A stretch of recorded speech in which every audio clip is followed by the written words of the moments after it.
আসসালামু আলাইকুম প্রিয় শিক্ষার্থী বন্ধুরা, আজকে আমরা অ্যাডোব প্রিমিয়ার প্রোর প্রথম পার্ট শুরু করতে যাচ্ছি। আজকের পার্টে আমরা দেখব যে কীভাবে কাট করতে হয়, যে কোনো ভিডিওকে কীভাবে সহজে আমরা কাট করতে পারি। আজকে শুধু কাটের গুরুত্বপূর্ণ শর্টকাট সম্পর্কে আলোচনা করব। প্রথমে আমরা অ্যাডোব প্রিমিয়ার প্রো ওপেন করার পর নিউ প্রজেক্টে ক্লিক করব। নিউ প্রজেক্টে ক্লিক করার পর এখানে প্রজেক্টের একটা নাম লিখে দিব। নাম লিখে দেওয়ার পরে ওকে ক্লিক করব। এখন আমরা একটা সিকোয়েন্স তৈরি করব। কন্ট্রোল এন চাপ দিব।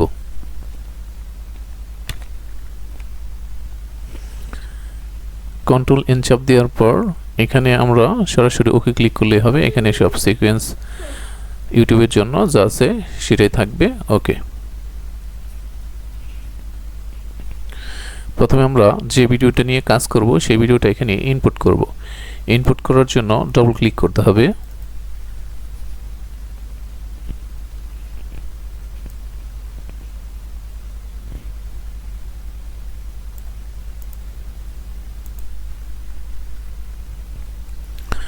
একটা ভিডিও ইনপুট করার পর এই ভিডিওটা আমরা টাইমলাইনে নিয়ে আসব।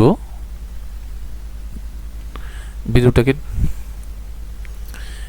ইনপুট করার পর টাইমলাইনে নিয়ে আসব। টাইমলাইনে নিয়ে আসার পরে আমরা যদি চাই এই ভিডিওটা সামনে এবং পিছনে থেকে কিছু অংশ ডিলিট করে দিব। আমরা ডিলিট করার সিস্টেমটা প্রথমে দেখব। যে প্রথমে আমরা সিলেক্ট করব যে অংশ বাদ দিতে চাই।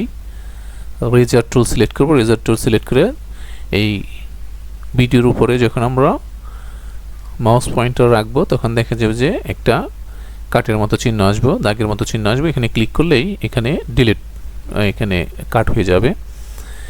আমরা সামনে থেকে কিছু অংশ কাট দিলাম এবং পিছনে থেকে যদি কিছু অংশ কাট দিতে চাই তাহলে পিছন থেকে কিছু অংশ কাট দিলাম। এইভাবে আমরা যে কোনো ভিডিওর সামনে অথবা পিছনে কাট দিতে পারবো।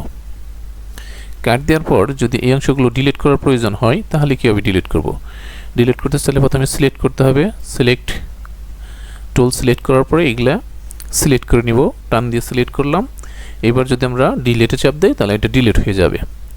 এখন যদি আমরা মাউসের রাইট বাটন ক্লিক করে রিফিল ডিলিট দেই তাহলে দেখা যাবে যে ফাঁকা অংশ এগুলো ডিলিট হয়ে যাবে। আর যদি চাই যে না আমরা এই ভিডিওটা এদিকে নিয়ে আসবো তাহলে টেনেও আমরা এদিকে আনতে পারবো। আমরা চাইলে রিফিল ডিলিট দিয়েও এদিকে আনতে পারবো। রিফিল ডিলিট দিতে চাইলে মাউসের রাইট বাটন ক্লিক করে রিফিল ডিলিটে ক্লিক করলে এদিকে চলে আসবে। এই একই কাজটা যদি আমরা শর্টকাট করতে চাই কন্ট্রোল জেড চাপ দিয়ে আন্ডু করে নিয়ে আসলাম। আমি চাইলাম যে সামনে থেকে কিছু অংশ বাদ দিয়ে দিব। সামনে থেকে কিছু অংশ বাদ দেওয়ার জন্য আমরা এই কিটা এখানে রাখলাম। ভিডিও কিটা এখানে রাখার পরে যদি আমরা এখানে সরাসরি কিবোর্ড থেকে কিউ যদি প্রেস করি, সামনের এই ভিডিওর কির সামনের যে অংশ আছে এটাকে যদি আমরা বাদ দিতে চাই, বাদ দেওয়ার জন্য আমরা সরাসরি কিবোর্ড থেকে কিউ প্রেস করতে হবে।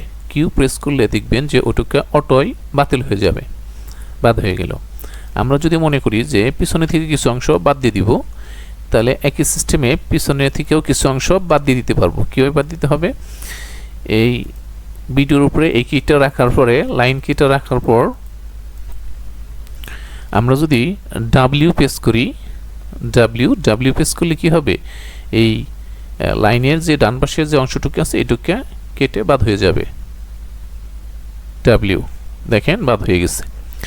তাহলে আমরা দুই সিস্টেমে এটা কাটা এবং বাদ দেওয়া শিখলাম। এরপরে যে কাজটা শিখব, যদি আমরা মাঝখানে কোনো অংশ কাটতে চাই তাহলে কিভাবে কাটব?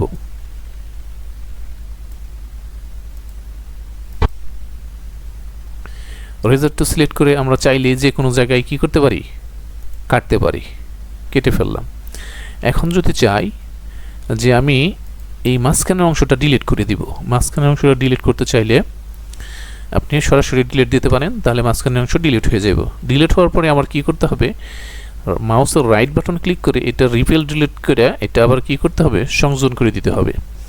আমরা কন্ট্রোল জেড চাপ দিয়ে আগের অবস্থায় ফিরিয়ে নিয়ে আসলাম। কিন্তু আমি যদি চাই যে না আমি এই মাঝখানের অংশটুকে ডিলিটও করব, একই সাথে রিফিল ডিলিটও হয়ে যাবে, তাহলে যদি আমরা কিবোর্ড থেকে শিফট প্লাস ডিলিট যদি চাপ দিই তাহলে দেখা যাবে যে এই অংশটা ডিলিট, এই অংশটা বাদ দিয়ে দিবে এমনকি এই যে পরে যে ডান পাশে যে অংশটা আছে এই অংশ এখানে জোড়া লেগে যাবে। দেখেন আমরা কিবোর্ড থেকে শিফট ধরে ডিলিটে প্রেস করি, দেখেন ওটা চলে গেছে। তার মানে ওই অংশটা ডিলিটও হয়ে গেছে, আবার রিপেল ডিলিটও হয়ে গেছে। এরপর আমরা দেখব যে কিবোর্ডের সাহায্যে কিভাবে আমরা কোনো ইয়ের মাঝখানে কাটতে পারি। ধরলাম যে আমরা এখানে কিটা রাখলাম, রাখার পর এখানে একটা খণ্ড করতে চাই, এখানে একটা কাট দিতে চাই। আমি যদি এখানে একটা কাট দিতে চাই তাহলে আমি কন্ট্রোল ধরে কেতে চাপ দিলে এখানে একটা কাট হবে, কন্ট্রোল প্লাস কে।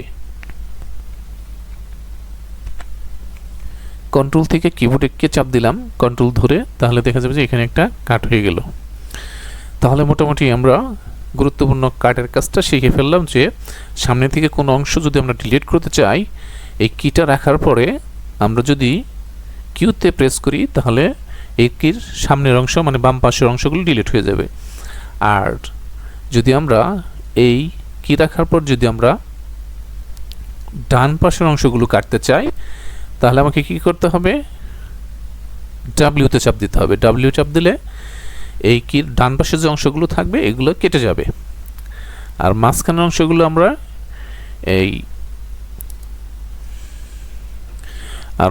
অংশগুলো আমরা রেজার টুলের সাহায্যে কাটতে পারবো। আমি যদি চাই যে এই রেজার টুলটা ব্যবহার না করে আমি শর্টকাট কাটবো, তাহলে যেখানে কাটা প্রয়োজন সেখানে এই কিটা রাখতে হবে, এরপরে কন্ট্রোল ধরে কে চাপ দিতে হবে, কন্ট্রোল কে,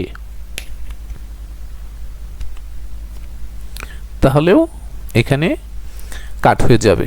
তাহলে ভিডিও এডিটিংয়ের গুরুত্বপূর্ণ কিছু কাজ দেখে নিলাম, শর্টকাট এবং ম্যানুর সাহায্যে কীভাবে এই কাটগুলো দিতে হয়। প্রিয় শিক্ষার্থী বন্ধুরা, আজকের ভিডিওটা যদি তোমাদের কাছে ভালো লাগে আর এখান থেকে যদি তুমি কিছু শিখতে পারো, তোমার যদি কোনো উপকার আসে, তাহলে আমাদের সাথে থাকো আমাদের চ্যানেলটা সাবস্ক্রাইব করে। আসসালামু আলাইকুম ওয়া রাহমাতুল্লাহি ওয়া বারাকাতুহু।